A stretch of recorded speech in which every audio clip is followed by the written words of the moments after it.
It's now 2 p.m.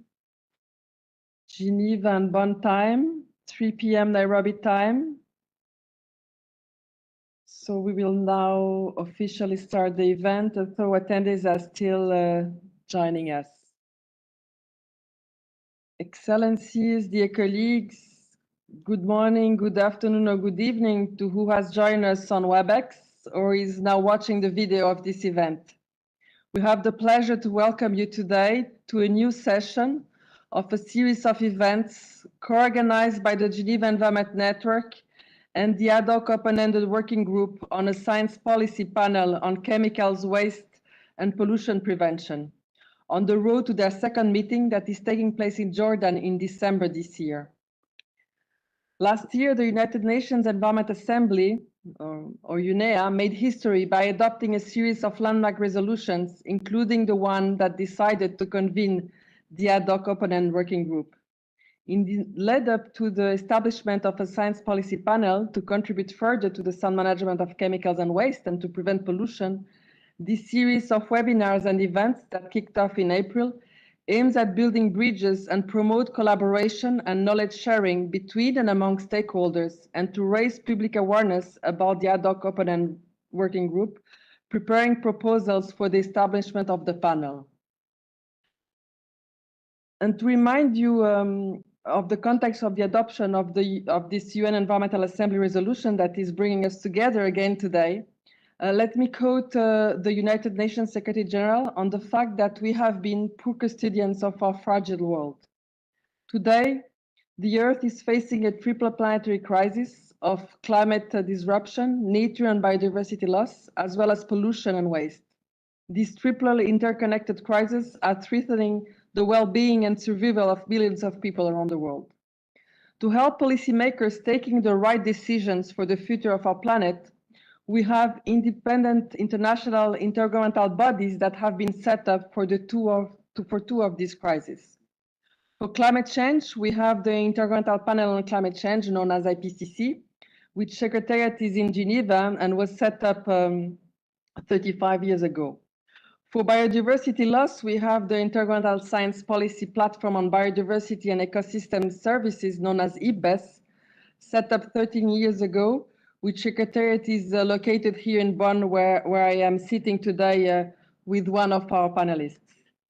The aim of the UN Environmental Assembly resolution that is bringing us together today is to set a science policy panel for the third crisis on chemicals, waste, and pollution prevention. And as I'm speaking to you today, I'm in Bonn, where member states and stakeholders from all over the world are convening for the 5th International Conference on Chemicals and Management. And outcomes of this conference will also feed the next UN Environmental Assembly. Today's webinar will inform participants on the accreditation and participation modalities for the open-end working group for major groups and stakeholders. The objective is to enhance the participation of stakeholders in this open-end working group process. And we wanted this session to take place before the end of the deadline for the funded participants.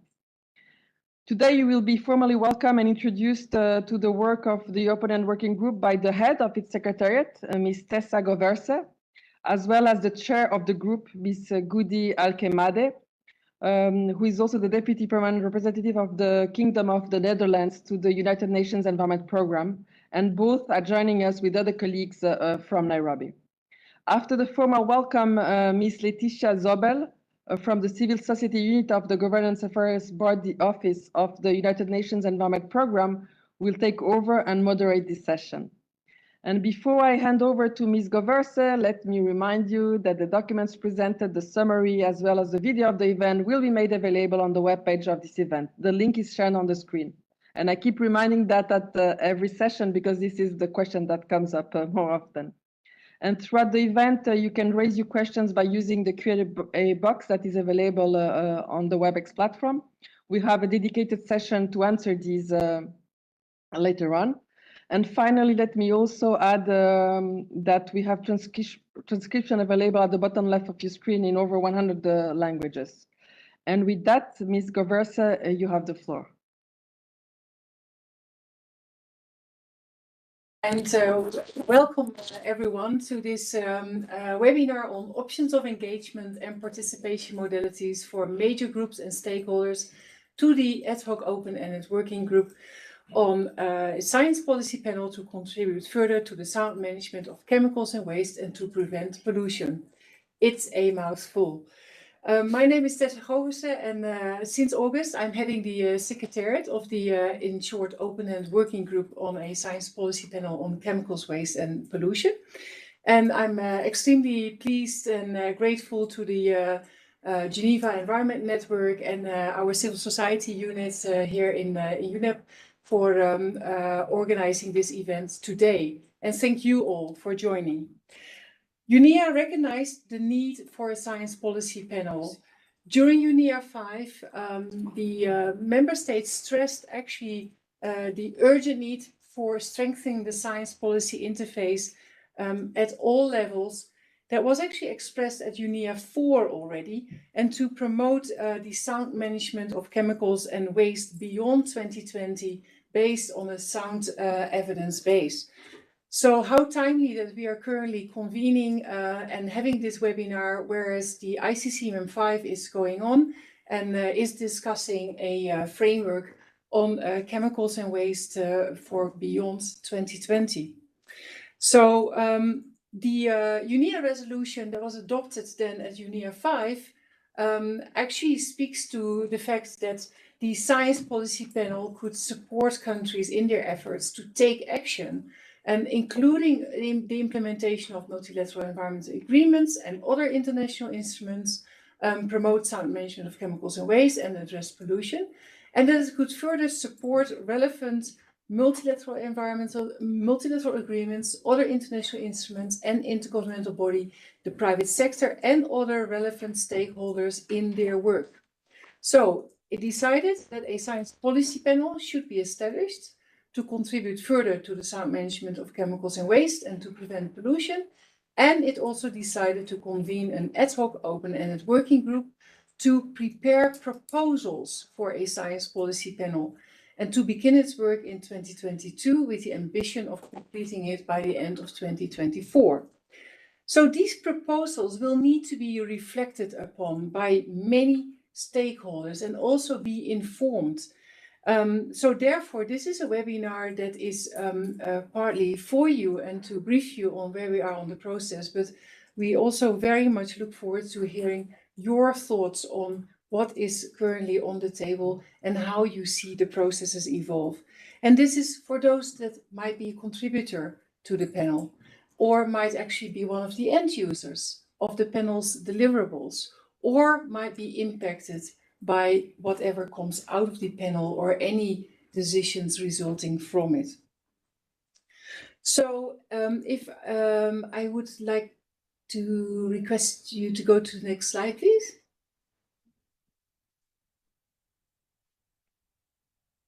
Okay, maybe if it is stuck. Oh no, here we go. So this slide is showing the overall process for the open-ended working group. The first meeting was split in 2 sessions, and the first part took place in October 2022, almost a year ago, with the second part delivered early this year. Now we are on the road, as Diana was saying, to the second open-ended working group meeting, which will take place the 11th to the 15th December in Jordan. And we currently are in this intersessional period preparing for this meeting.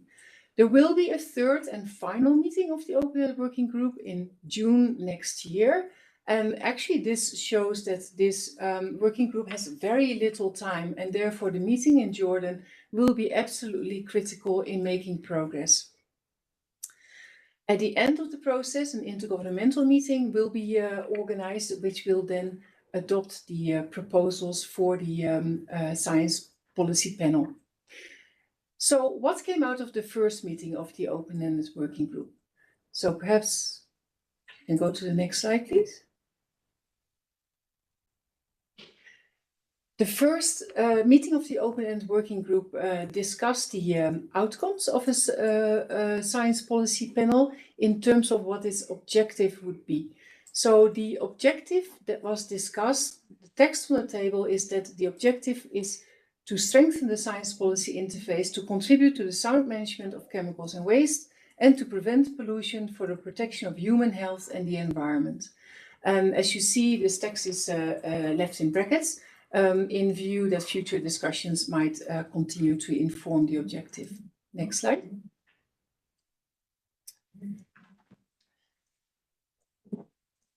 So, next slide, please. Let me continue. Maybe there's a problem with the technical running of the slideshow. Thank you. The open-ended working group also resulted in the identification of the principal functions of the science policy panel. The first is undertaking horizon scanning to identify issues of relevance to policymakers and, where possible, proposing evidence-based options to address them.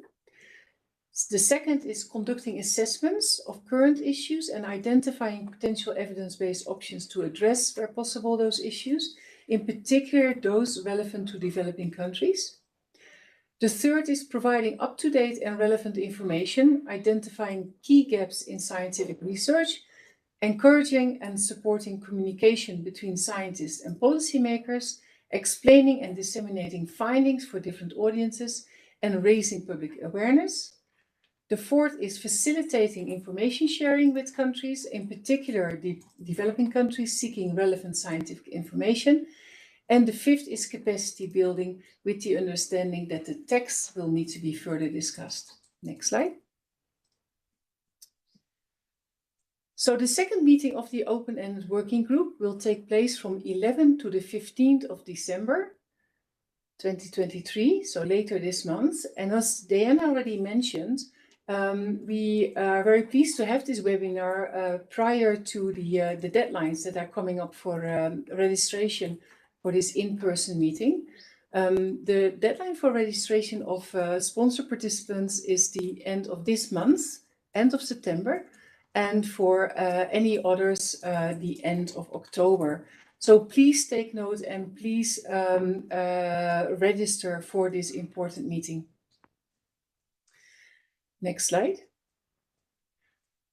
So the draft agenda that will be discussed in Jordan is up on the website, and I only want to point out in particular now to item 4, the preparation of proposals for the establishment of a science policy panel, because this will be the key topic for discussion in Jordan.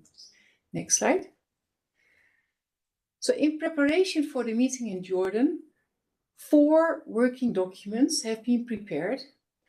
The first that I would like to highlight is on the scope and objective, functions and operating principles for the panel. The second is on institutional arrangements and rules of procedure. The third is on relationships with relevant key stakeholders. And the fourth is on work-related processes and procedures.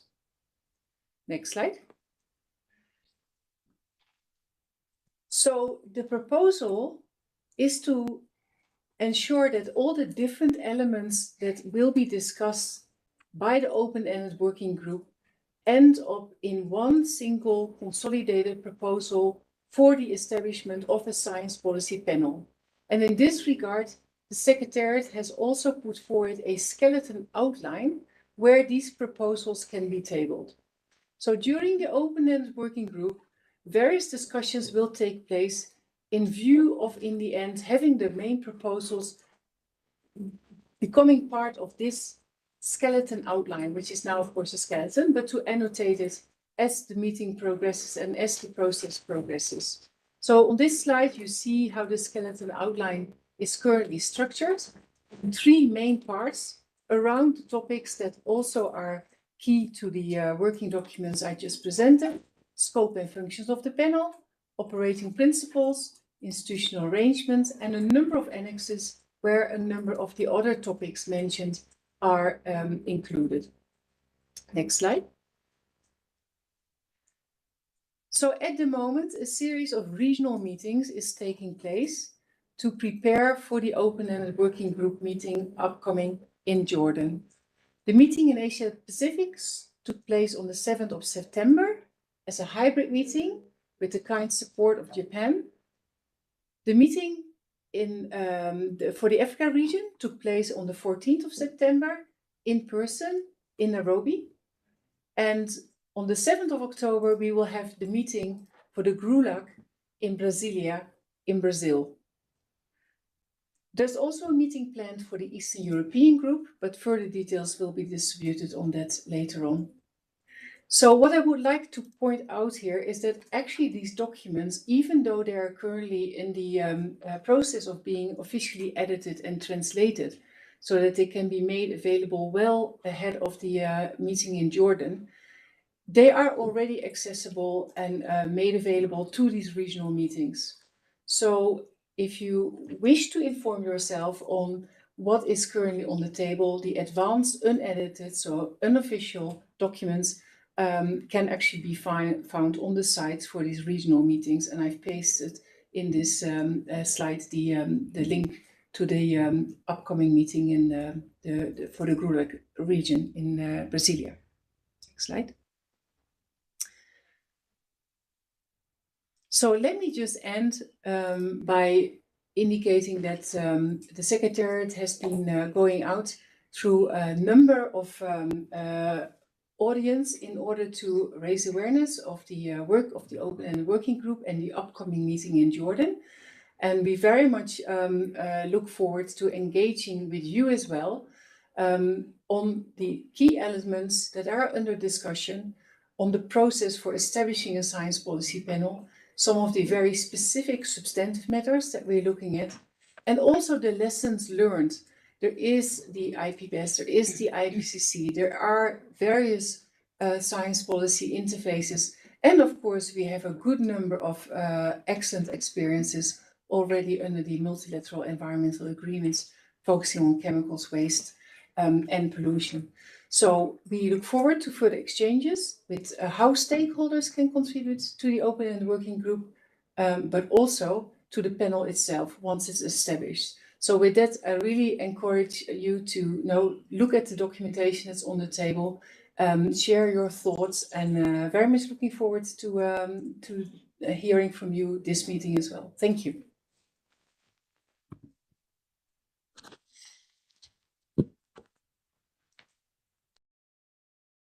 Thank you very much, Tessa. And I think we can now move forward and hear also some welcome remarks, so opening statements from the chair of this process, who is with you in the room, Ms. Goody Alkemade.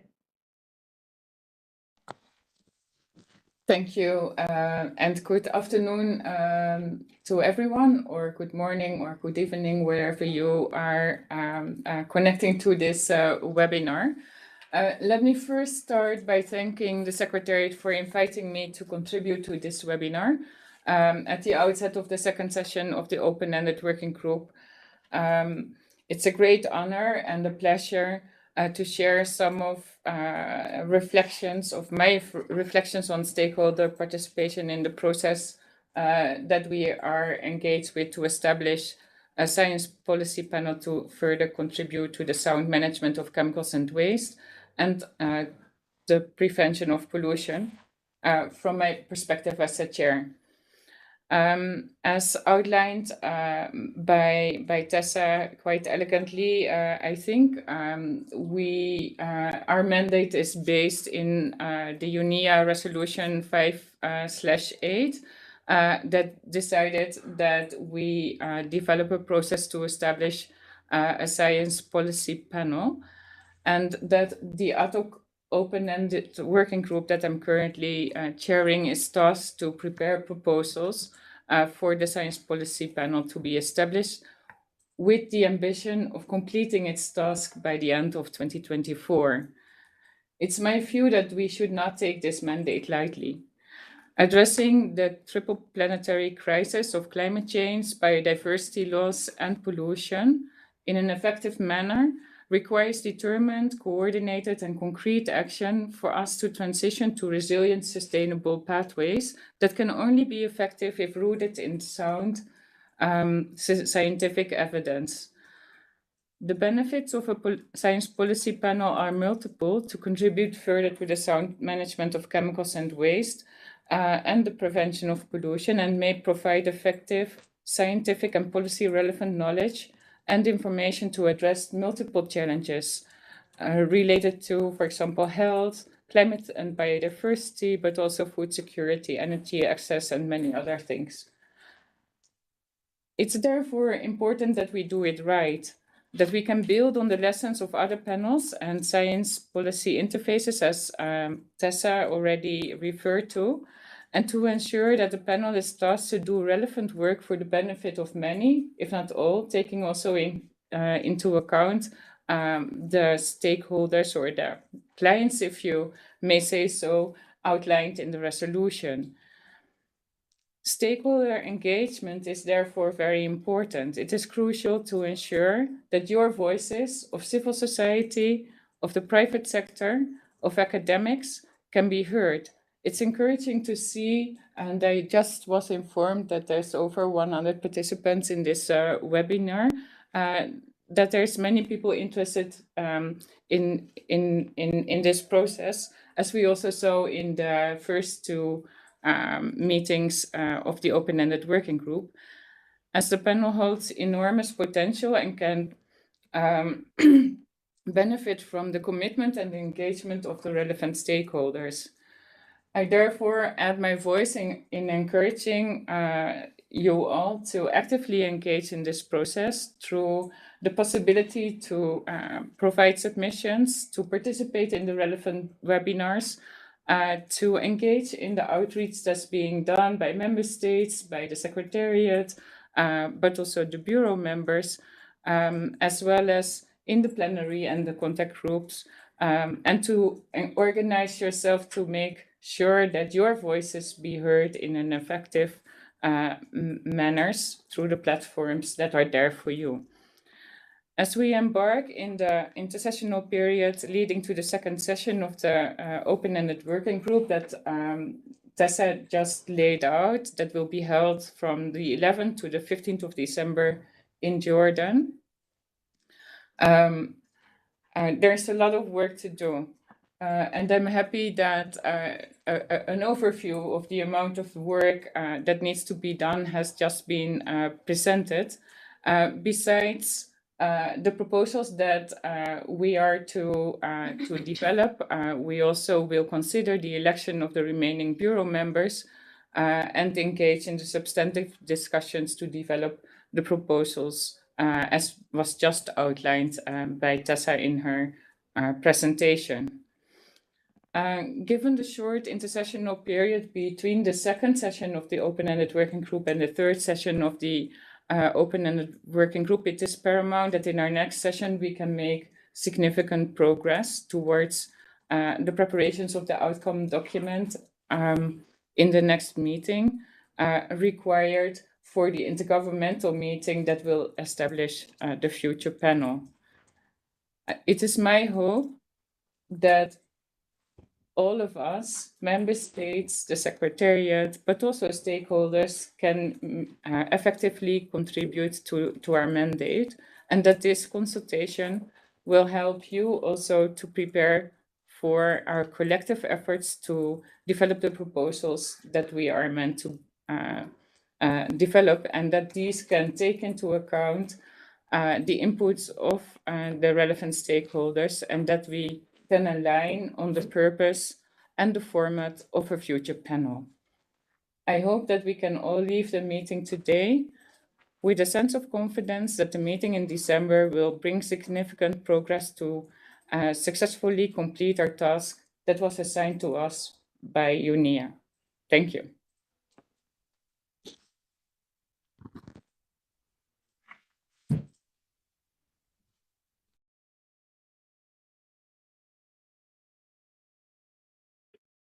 Laetitia, the floor is yours. You are taking Yes. over now. Thank you. Thank you very much, Diana, for the introduction. And obviously, thank you very much to the chair of the open-ended working group and Tessa for giving us the introductory remarks and setting the way. So without further ado, I think I would like to propose that I'll make a few comments and introductory slides for you to understand the practicalities around major groups and stakeholders engagement in the open-ended working group process. So I have a few slides prepared for that before I then hand over to the other invitees and speakers and panelists on this call today, who represent major groups and stakeholders who were present in the earlier open-ended working group sessions 1 and 2 in Bangkok, and will give you an overview precisely on how stakeholders engagement was organized in the sessions, and then how they would like to suggest to continue on the way to Jordan and open-ended working group 2. And then we hopefully will have time to questions and answers from your side. And we look very much forward to your proposals in this regard.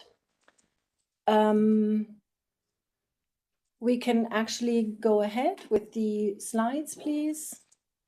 So just to remind you on who from major groups and stakeholders can participate. So I'm concentrating here on major groups, so civil society actors, who can participate in the open working group sessions.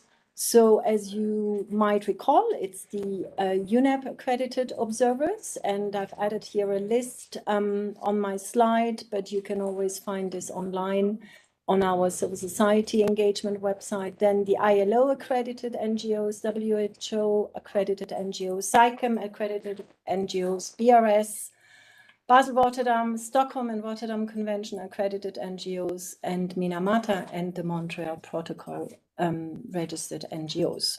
Next, please. So also another reminder, and I'm sure that many of you are already aware of the processes.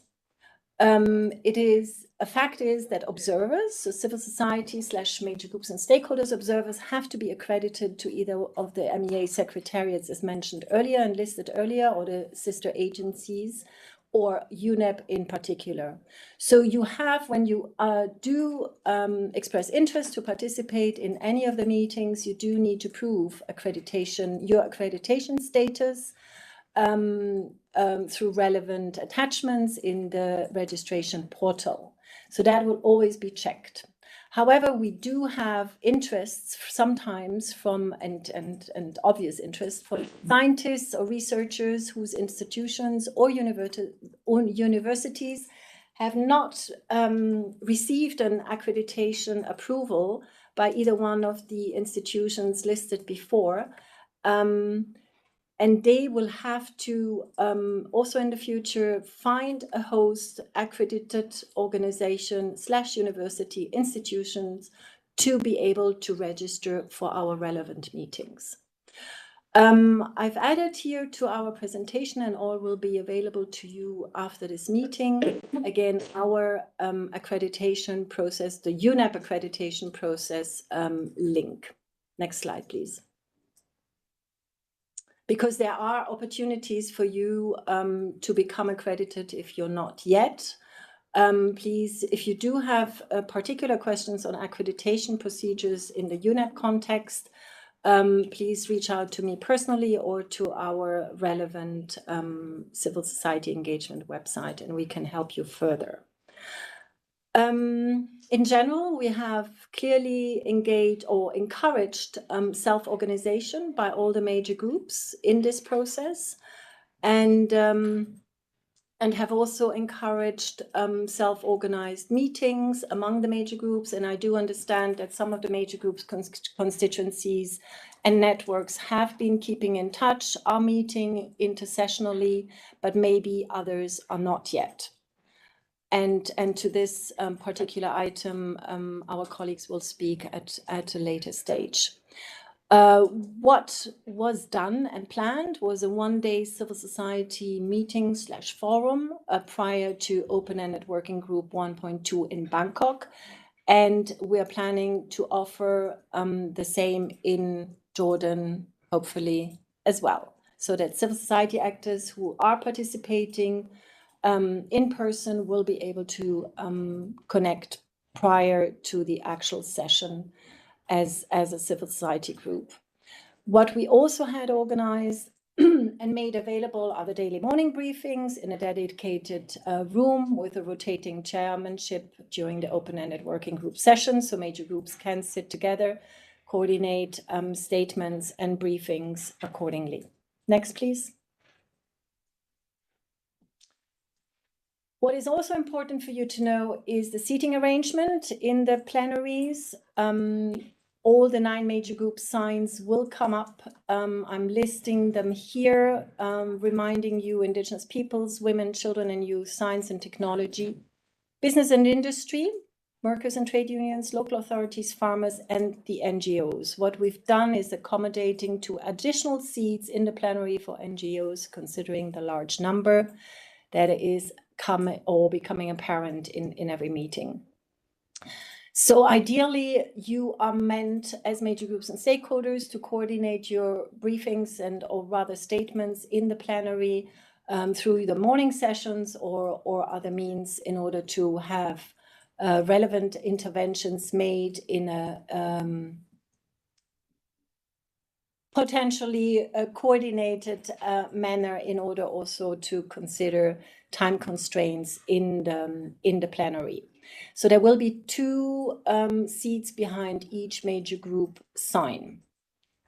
And you will have to also then discuss in the morning briefings or your coordinating meetings on who will be speaking on behalf of the relevant major group under which session. Next slide, please.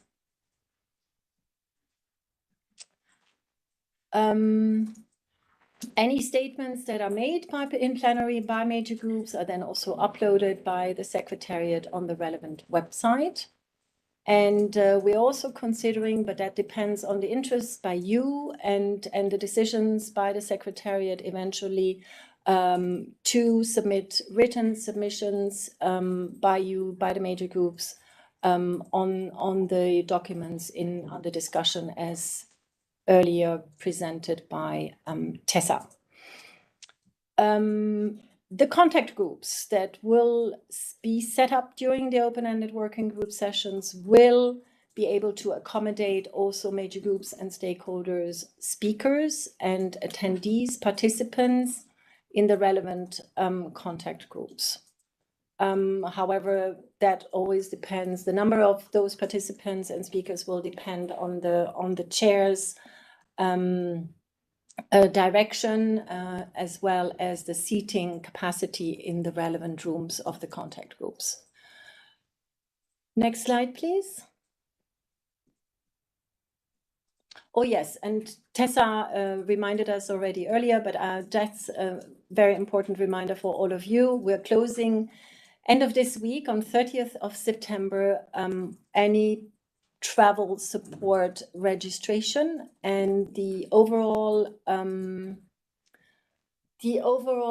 registration deadline for participating in the open-ended working group 2 in Jordan closes on 31st of October 2023. Next slide. Thank you.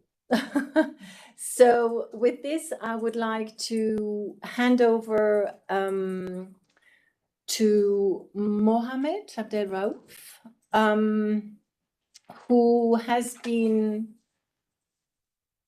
coordinating and co-organizing the preparatory major groups or /civil society day in Bangkok. And he will give you a brief overview on how this day was organized and including its main outcomes, and still from a science and technology major group perspective. Over to you, Mohammed. Thank you, Leticia. Thanks to UNIB and to Geneva Environment Network for this kind invitation. And it's a pleasure for me to speak to you today. Before the open-ended working group, the major groups, working group 1.2 in Bangkok earlier this year, the major groups and stakeholder at UNIP, as well as other related MEAs and other independent, groups and scientists, held an international major groups and stakeholder consultation day in Bangkok. It was a hybrid meeting. We allowed also virtual participation. The aim of this International Major Group Consultation Day is to discuss major groups engagement, major groups, whether accredited or not accredited to UNIP or not accredited to UNIP from MEAs and other international organizations, to discuss what will be on the table for the open-ended working group 1.2, prepare our different statements, different interventions, also organize our seating, organize our communications, using different means of communications, different meetings, whether with various UNIP or other officials attending in open-ended working group 1. So we started a few weeks before the open-ended working group 1, where we have a small committee to prepare for the day, with the UNIP help, of course, from civil society unit. And we had, I think we had a very fruitful day, engaging a large number of major groups and stakeholders from almost all 9 major groups and from other MEAs and international organizations. We discussed our internal organization and engagement and statements, as well as we discussed different topics on the table at the time, especially related to the scope and functions of the SPP, and how major groups can be involved with different major groups, of course. We discussed also whether is there any priority should be given to specific major groups, what are the engagement modalities, what are the best engagement modalities of major groups in the potential Science Policy Business Forum. Of course, it was like a preliminary idea collection from various organizations attending the meeting. We had a very successful day, and we concluded our meeting with a number of general agreements of what we will do during the open-ended working group 1.2, including the different preliminary statements by different major groups and organization of our seatings. As it was mentioned, it was very nice coordination with the UNIP and the Secretariat, where we had the 9 seats of different major groups and another 2 extra seats for NGO sign, which can allow other MEAs and the international organization to sit under these panels if they need. We also had a good participation in one of the sessions of the deep dives, where we have our youth representative participating in this session. And during the meeting itself, we were able to have a bilateral meeting with the chief scientist from UNIP, and also the head of economy division, and also one meeting with the chair of CBR. It was in general a good participation from major groups, and we look forward a more engaged and more effective participation in open-ended working group 2 in Jordan, inshallah. That's all for this time, and thank you. Thank you, Mohammed. Maybe you can remind us on how you, if you can, how Science and Technology Major Group was trying to coordinate inputs into the sessions. Is that something that you would like to refer to? Yes, sure. This is next agenda item. Yeah. So, but generally, I am the co-chair of the. I am representing the Science and Technology Major Group, but also I am the co-chair of major groups, the whole 9 major groups at UNIP. I think we followed a good strategy, engaging accredited and unaccredited unit measure groups, where we allowed a lot of space and a lot of debate, where we all engaged in a discussion, where we allowed different non-accredited and other MES related measure groups to join in and to come to some agreements with under the umbrella of the measure groups, MGFC, Measure Group Facilitating Committee at UNIP. Specifically for science, we had, this is mainly a scientific committee. We had a lot of interest from various scientists, scientific organizations attending the meeting, and also independent scientists. During the meeting, they were engaged with the Science and Technology Measure Group, and we gave them a lot of space. They presented even some joint statements in some sessions. So this was very effective. During open-ended working group 2, we need to go one step further, which we followed in our measure group in the INC process. In the INC process, we established an interest group from different accredited, UNIP accredited measure groups and non-accredited, international ones, independent ones, everyone who was interested in the topic, anyone who might be attending, he can join this group, which has a specific email, one coordinator from a member from Science and Technology Measure Group.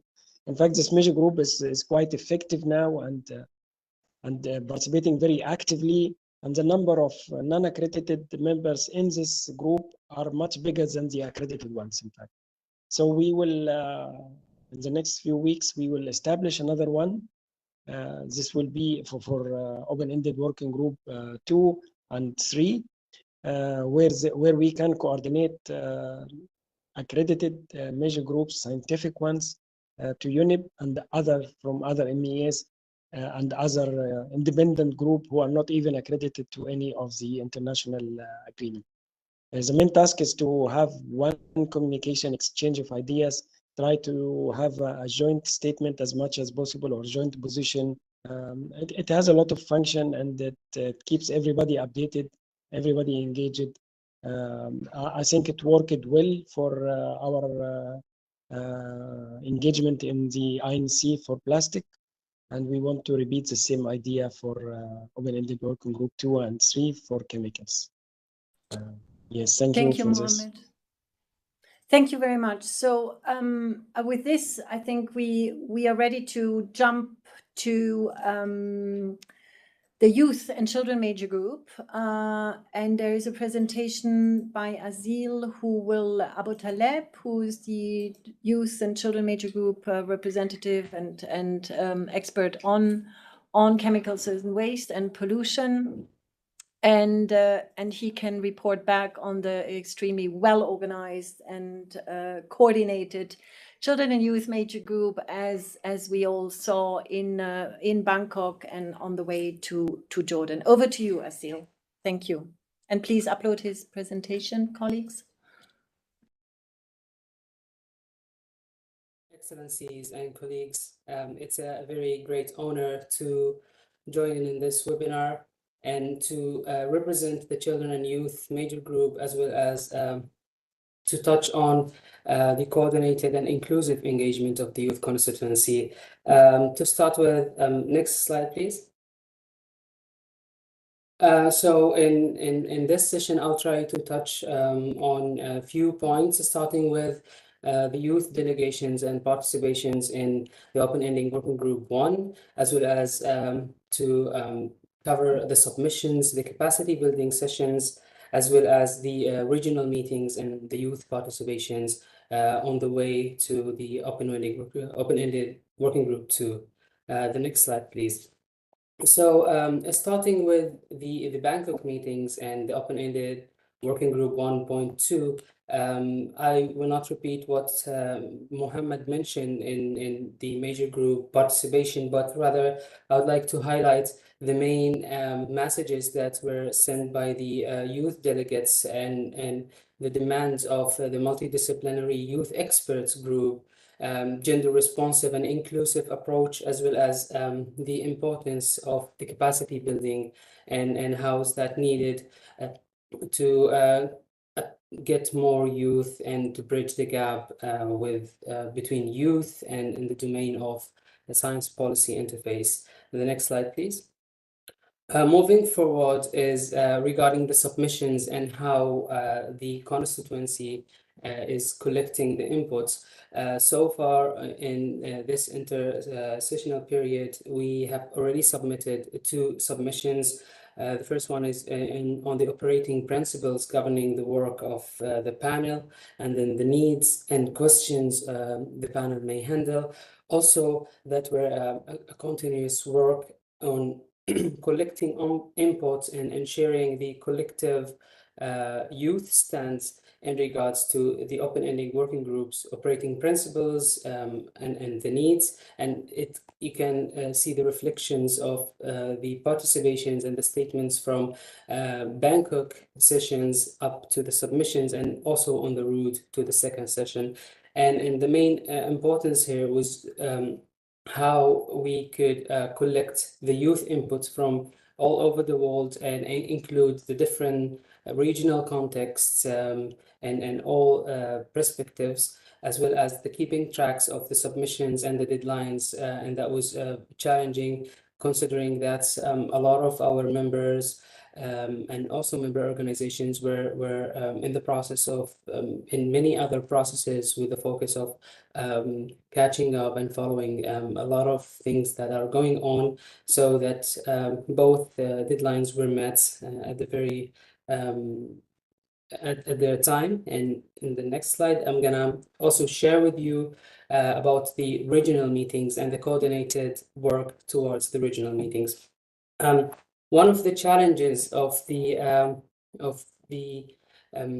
getting the youth participations, in addition to all the all the ongoing challenges of youth participations and all the processes in terms of the funding access, in terms of also the accreditations and getting the chance to participate, was also in this process is attracting the youth attention to this policy, to this panel and to this process.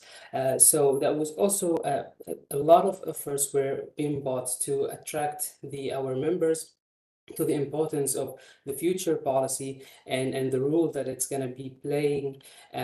So that was one of the results of the continuous capacity building and knowledge sharings, getting the youth delegates that participated in the previous session. That was reflected when we opened the call for the regional meetings, where we had a lot of youth interested in all 3 meetings, Asia Pacific, Africa, and GROLAC.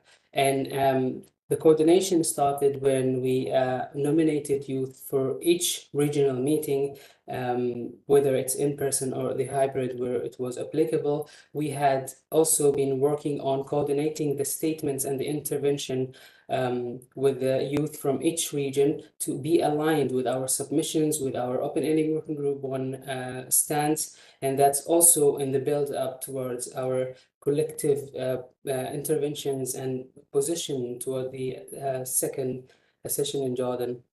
So the coordinating was still going on, and also the next meeting in GROLAC, we're finalizing our intervention. We had big delegations to the Africa regional meeting. We also are collecting notes from each regional meetings. Our participants, they are sharing their reflections and their experiences on each meeting with the whole working group. So it's also good to see the regional context of the open-ending working group. And in my next slides, I'm going to touch on the capacity building. As I mentioned, it was it played a very major role in attracting the youth attention to these processes. And one of the upcoming webinars that we are organizing on the constituency is sharing about the resolution 5/8, also what happened in Bangkok with one of our youth delegates that were on the ground, also the route to the second session, and also addressing and getting it's a informative webinar, but with space for discussions and revisiting our inputs and stands and opening the floor for youth to be participating. And also in the upcoming sessions, there are planned activities in terms of highlighting the rules of these science policy panels and what's the how it plays a very major role in assessing the current states of the environment and in tackling the triple planetary crisis. Also in terms of attracting youth to the global assessments and the reports and differentiate it from the scientific research. In addition to getting youth that are engaged with the other science policy panels as fellows or as early young professionals in the existing global assessments reports that already under the development or that were already published. So as Mohammed mentioned earlier regarding the inclusive approach of opening the floor, the youth constituency CYMG is also following the same approach where we provide of course with the support and the help of our members organizations accredited to UNAP. We provide a space for youth that are interested in the process and that they would like to engage, whether to echo their inputs and voices or provide accreditations, and hopefully that we could mobilize also some resources to enhance the youth participations and to enhance the capacity buildings. And yeah, that was my intervention. And again, thank you so much for this opportunity. Thank you. Thank you so much, Shazil, for this very inspiring contribution. And it's impressive to see how active the Children and Youth Major Group has been also in the intersessional period. So congratulations on that. And I'd like to hand over to David Munene if he has some immediate reactions on your presentation, but also coming up maybe with additional ideas on how major groups can improve and get organized in terms of their engagement on the way to Jordan and beyond. David, over to you. Good afternoon, everyone. Thank you, Letitia, for this opportunity for me to share my inputs without repeating what my colleagues have very comprehensively and well put it about the engagement of the major groups and stakeholders. I'd like to, first of all, narrow down to the regional consultations in Africa and congratulate the Secretariat for thinking of this approach, because issues of chemicals and waste are very, very context-based. For example, in the context of Africa, they tend to differ quite from other regions. And one of the things that came out very clearly from the meeting, the regional consultations, is that if this approach that was used in the Africa region in terms of consultations could be carried forth to the meeting in Jordan, then we are likely to have a very rich and inclusive process, and the outcomes of the working group will be very easy to own those outcomes right after the meeting in Jordan. The reason I say this is because expertise was allowed from the major groups and stakeholders, and the floor was given. I know this is subject to the availability and the number of member states as well, because this is a member state driven process drawing from UNEA as well. But allowing the major groups and stakeholders to give context-based input and expertise that they have from the ground, the grassroots, engaging with their communities as scientists as well and as experts in their own right, enriched the engagement of the region for Africa during those consultations. And in fact, the Secretariat received quite valuable input that they were taking note of, and we look forward to seeing it being implemented.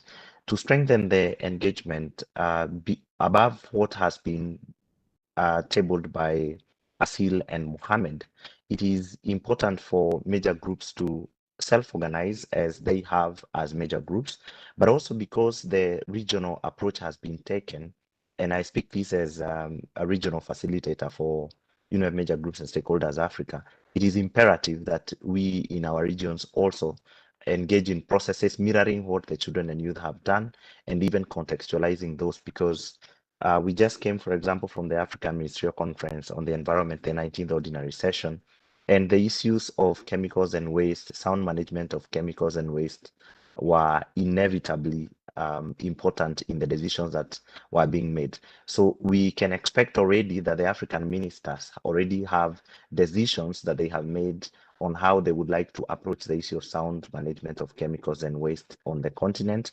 even plugging into the national action plans for the same.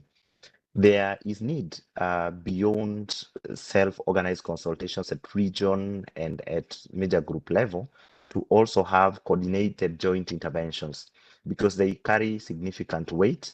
And I think this can be coordinated easily. It has been done before for other platforms, for other engagements. I do not see why it cannot be done. And I'm very happy that my colleague Mohammed, who is co-chairing the MGFC, is also on this call, and Letitia has got institutional memory of how we've done this before.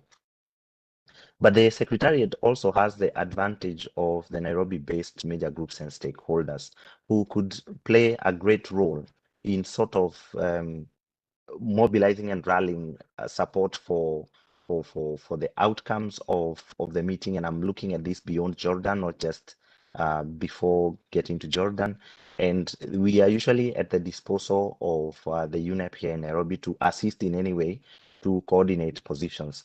Letitia might recall, and Mohammed as well, I think they have been along in the process, perhaps even Tina, that at times we have had positions that the Secretariat feel are very important and pertinent, but for some reason the communication doesn't get to even the member states as perhaps they hope it would, or the other way around, that the member states feel there is something or some process that would otherwise be enhanced, and major groups and stakeholders have stepped in most cases. And I think the best case study would be the process of the Kunming-Montreal Global Biodiversity Framework, where a lot of what went into the targets and the 4 goals was also came from the non-state actors themselves. So Nairobi-based major groups and stakeholders should really be sensitized about the significance of this, and we are happy to help in engaging them even further.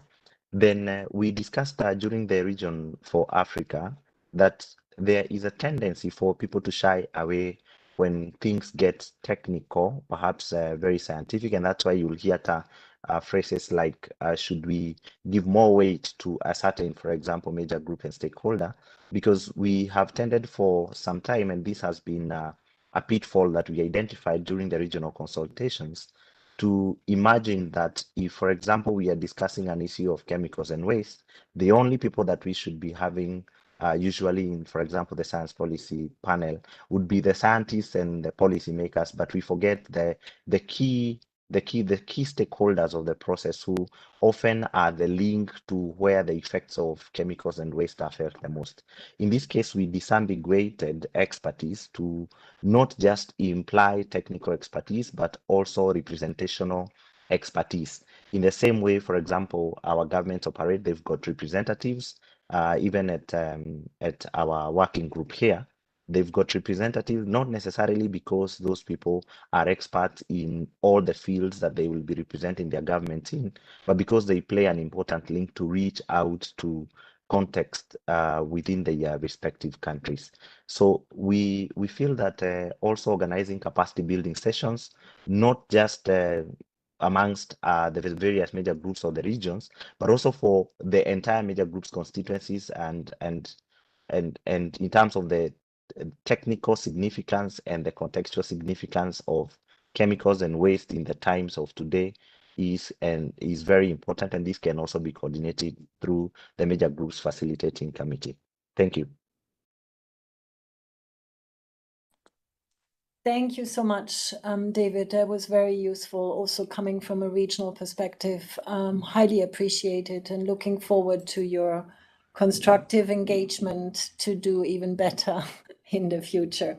So maybe before I hand over to Tina, I would like to address a few of the questions that are appearing in the chat just because they are in reference to the topics that we just discussed, if you allow me. So my colleagues, and I see it in the chat, there is a question from Marina Fernandez, whether there will be any online participation option in, I assume, for the Jordan meeting. Dear Marina, unfortunately, it's an in-person meeting, and however, the plenary sessions will be streamed online. Yeah. So this is the answer that we can give you. I also have shared our email address from the civil society unit to your question, Marina, in terms of how to connect to the science and technology major group. Please reach out to us and we will put you in touch with Mohammed and the team around science and technology. And then you had another question, and I will read it out so my colleagues can respond. Will there be any call for submissions to express views prior to the actual meeting? Many of us would like to express our views but are not able to travel. So would Tessa like to respond to this? Sure. Thank you very much, Leticia, and thank you very much for the question. I think it's a very important question, and the modalities that we have to actually hear from you obviously include also through kind of written submissions. So this is something that is to be discussed in the bureau with the specifics on from when till when, or at what point we might sort of close for written submissions, because it's also important that these are made available to participants well ahead of the meeting. So please stay put on our website. We will indicate how and when you can contribute. But please give some good thoughts to what is currently on the table for Jordan, and we look forward to hearing from you. Having said that, I do want to point out that obviously we are seeking here the views of organizations, or as we all heard already, some great examples of groups organizing themselves on their views. Because the more consolidated views we can get, the more useful it will be for the process. So I hope that answers your question. Thank you. Thank you very much, Tessa, for this clear answer on the received question. And now I would like to hand over to our last speaker, Tina Mrilinani from Women for Biodiversity, who was also very actively engaged in the Bangkok meeting and is currently with our team in Bonn. In the ICCM5, and she would like to link us to the women's major group perspective in the process, hopefully, and maybe also do a link to the other processes such as the ICCM5 and others that you might have followed on to our work in the open-ended working group. And then we will open, after Tina's presentation and statement, we will open for further question and answers. Over to you, Tina. Thank you, everybody. Thank you, Leticia, and also for the opportunity to be here. So, hello, everybody. I'm Diana here from ICCM, and I think it's a very opportune time and a situation to have this call in preparation for the next SPP. So just first taking on, and I won't repeat on things of what all my other colleagues have already talked about. So just reflective of the last meeting that I was in Bangkok for the SPP, of course, it was a very, as everybody talked about, the collaborative efforts. And I just want to share about what we were doing around there. And there are these opportunities around the SPP was, first of all, us engaging with collective submissions. Submissions either at the plenary of the SPP and also going forward from that, if I'm not mistaken, around, I think, a couple of months back, May, June, there was also a submission on the operative principles for which, as a collective from the Women's Major Group, we came together. Some of the groups were following that discussion to also make a submission. So I just wanted to share that because I think somebody shared this, what are the venues of making these contributions? So not only in the meeting itself, but I think in the preparatory duration also, if there are these opportunities, we should definitely try to engage and in better preparation. So I think what I wanted to maybe, while I'm here in ICCM 5, what I wanted to share with all of you some of the work that as a member of the Women's Major Group and also as Women for Biodiversity, what we've been really trying to do is trying to build these synergies. And I think what David talked about is what an example is what we are doing here is to link up the work. And I think what's happening right now, it's in the contact group ongoing right now, which is a very welcome, and we are waiting, is the gender resolution for the SICAM. So looking at the documents for the SPP and the stakeholders engagement, I'm really excited, and I think a lot of the colleagues who are here, because if that resolution goes through the SICAM by 29th, in a couple of days, it would be something for us to take to the next SICAM meeting, whoever is attending.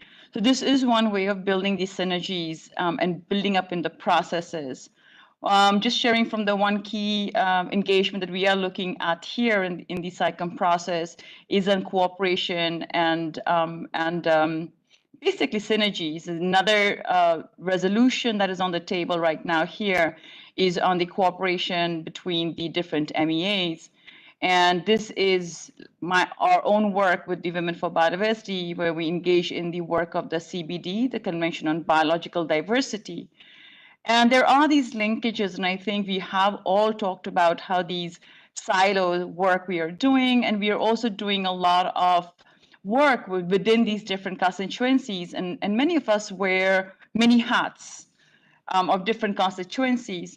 So one way that we are engaging is this to do kind of cross-sharing, I wouldn't say fertilization, but cross-sharing of information of all these different meetings and decisions to kind of inform the other decision.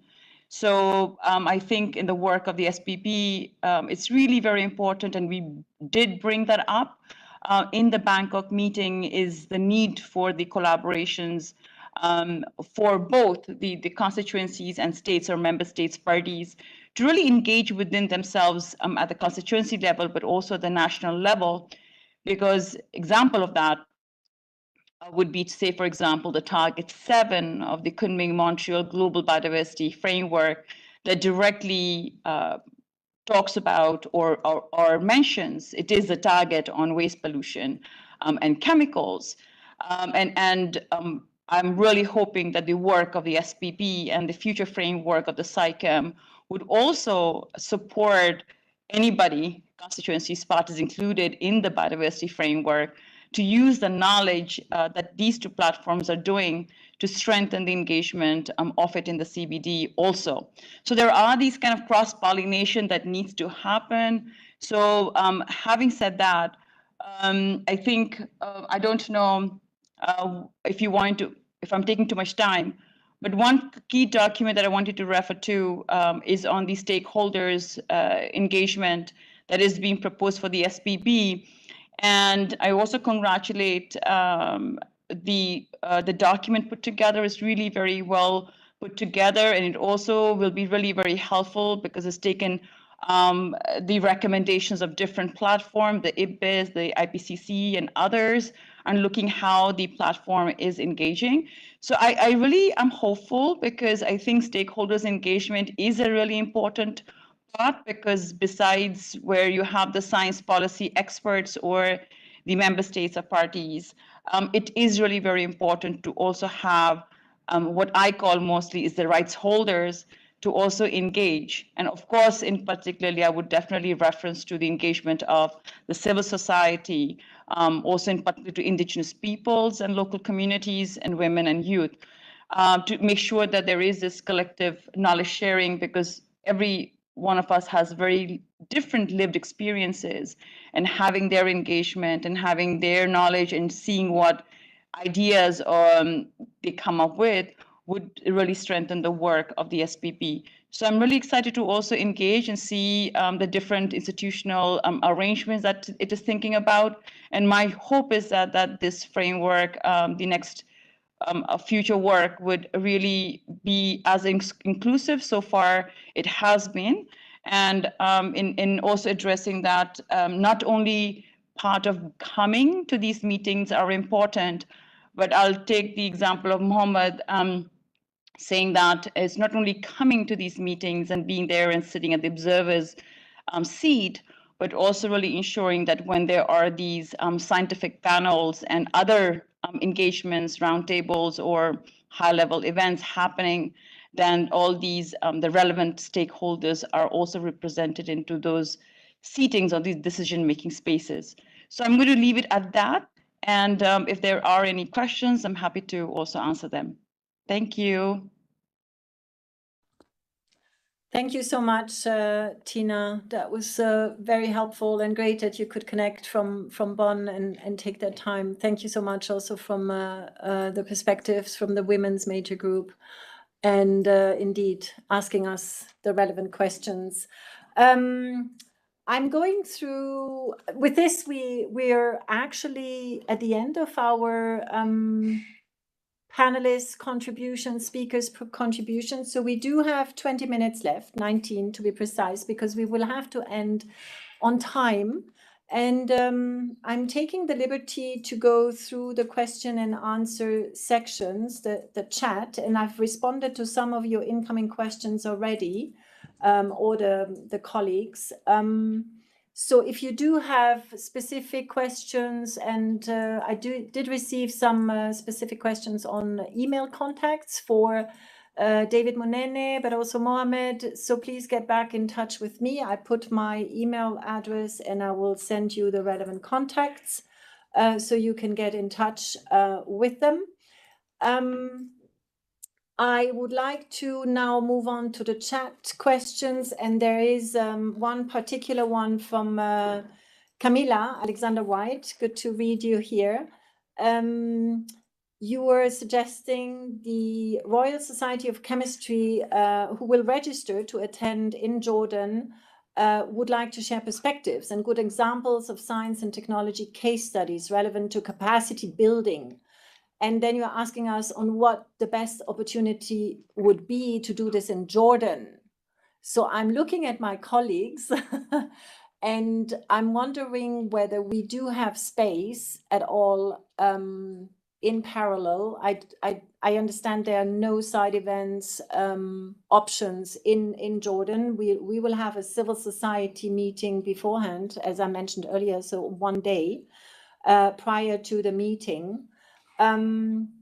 So you're leaving us a bit speechless here, Camilla, because we cannot really serve you with space or time for a capacity building event in Jordan, unless you, but I'm going to hand over to my colleague Nalini Sharma from the Secretariat, who might have some additional ideas.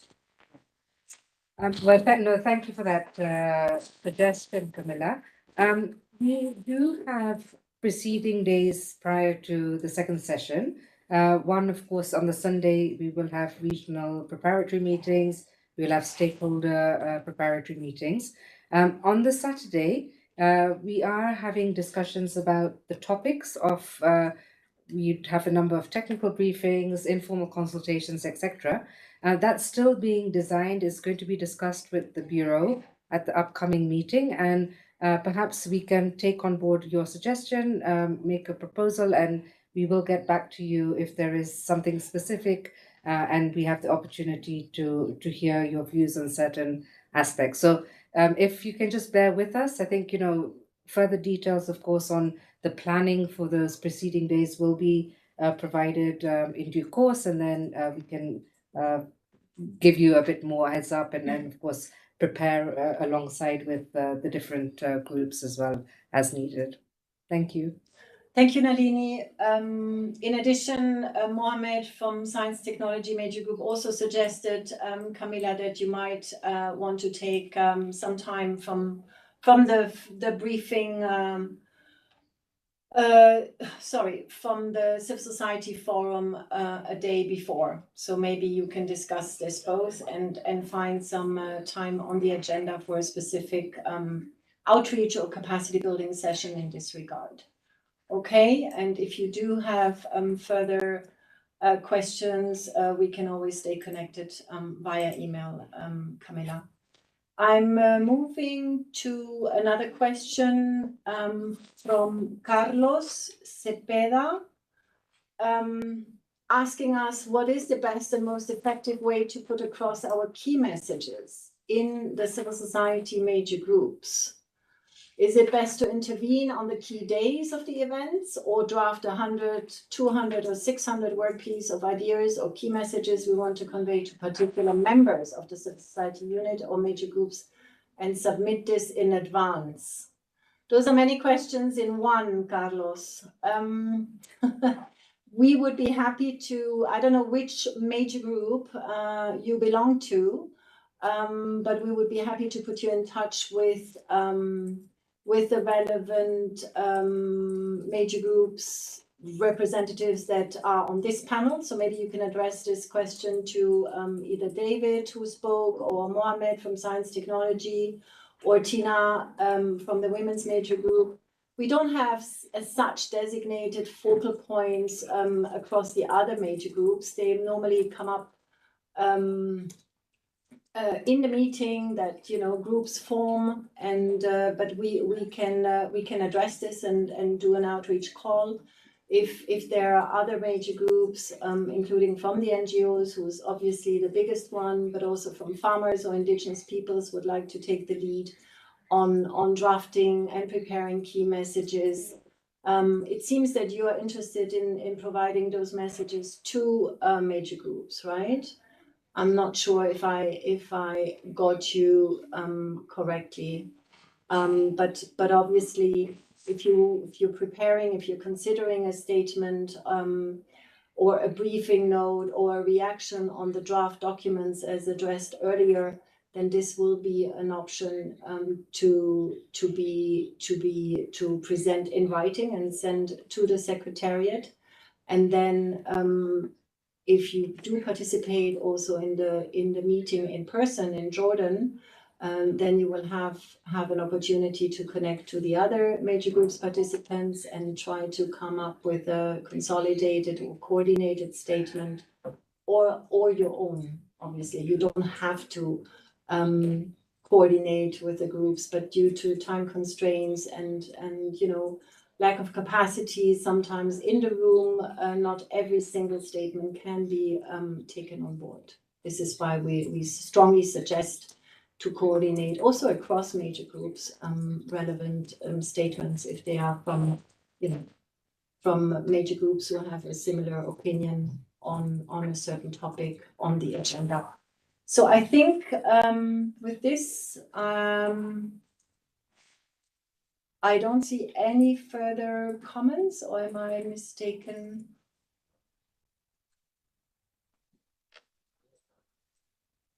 Okay, so Carlos confirmed that he is Faith for Earth in the NGO groups. I'm not sure.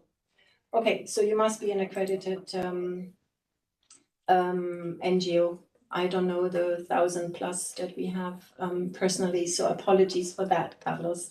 But I hope I was able to address your question, and looking at my colleagues in the room, but also online, if there were any further comments, suggestions that you would like to make, Tina, David, Mohammed, Azil, it's your turn. Tina, and then David, over to you. No, thanks, Leticia. I don't know if it's going to be possible, but I just realized that all of you are calling in for Nairobi, and Nairobi is going to be it is already a lot of hotbed for meetings. And just to inform that the CBD meeting is taking place next month there. So I'm wondering whether all of you being there, maybe a short information or a side event on the SPP or just on the gender chemicals, or including from SciChem, because I'm going to be there, if there could be a side event prepared for the parties attending the CBD meeting. So that's a really very good to kind of get them while they are there too. So just sharing in case it's possible or interested. Thanks. Thank you. Well taken. We'll get back to you. Let me add my voice in thanking you. I think that's a timely suggestion. We're in the bureau next week, but I see that the secretary took good note of it. So we will see what is the best we can do during that meeting. But I agree, it's an opportunity. Thank you. Oops, sorry. Thank you, Tina. David, over to you. You had also a comment. Yes, I just want to reiterate to the Secretariat especially to always consider working very closely with the civil society unit, even as we are self-organized ourselves, and getting in touch with the MGFC co-chairs and everybody else who will be working with us on the ground, because then this creates a seamless communication, so that then we have one streamlined communication channel, which makes it easier as there is not really so much time left. Thank you.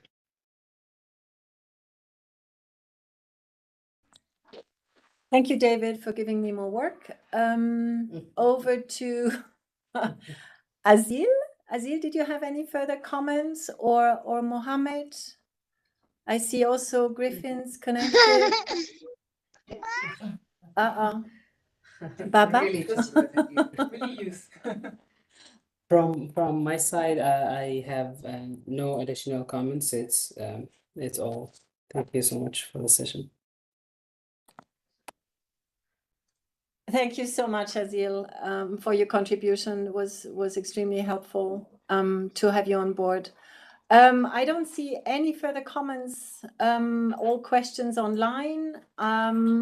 So I think with that, we will close this webinar. There will be a recorded version available online, dear colleagues, where you can get back to. And obviously, we are always happy to respond to your incoming questions. You have seen my email address, the UNEP Civil Society email address. So if you do need further contacts, ideas, inspiration, please do not hesitate to get back in touch with us. And we look forward to your continuous engagement. And thank you very much to Diana and team who made this possible, and greetings to Bonn and around the world. Thank you. Bye-bye. Thank you, Leticia. We had Griffins who wanted to make a comment, so giving him a last opportunity to add something here in Bonn. Oh, So please, Griffin. Otherwise, we will. Hello. Go ahead, Griffin. Can you hear me? Thank you. Thanks so much, and sorry for asking the floor late. I just wanted to make a reflection or a comment reflecting on the discussions and our role about as major groups, particularly in supporting the focal points. I speak from a participant from developing country, particularly Africa, and in terms of what is our role. Yes, we have our views that we want to express, but I would urge that we as major groups, let's engage with our focal points, because I think from the Secretariat, they have also been able to urge, especially if the member states from different regions would actively engage, and the Secretariat has been doing every effort to have meaningful participation and engagement. So I think it will be great even as we develop our position, but in our role of complementing governments, let's engage and explain, provide information, particularly for those from Africa, to have stronger engagement of our region in the SPP or OEWG work. So I just wanted to have this share with the rest of colleagues, so we don't just engage in our own space, but ensure that, because it's a member state-led process, how do we provide information, ensure that in terms of the functions, in terms of the scope, and all the submissions that need to be done, that there is robust engagement of our region, particularly from the Africa perspective and also other regions. I just wanted to pass this recommendation or suggestion to us in the major groups. Thank you. Thank you, Griffins. And if the Secretariat doesn't want to add anything here, I think those are also good comments to close this session. I just wanted to bring to the attention of all the participants that this series of webinars that is taking place to strengthen the engagement of stakeholders will have its next session as a parallel event to the Minamata Convention Conference of the Party, what they call online events, which will take place in October. On the 9th of October, the session will be opening the online sessions of this Minamata Convention week ahead of their Conference of the Parties. And then we will also connect later in October with another session on building the linkages with we have a few other sessions that will be announced later. Sorry, I was misreading a slide, as you can see on this slide. So with that, we are closing this session. And as mentioned at the beginning, the summary of the session, the video, everything is available on the webpage of the event. And the link has been shared in the chat various times. We look forward to see you early in October. Thank you very much. Thank you. Bye-bye.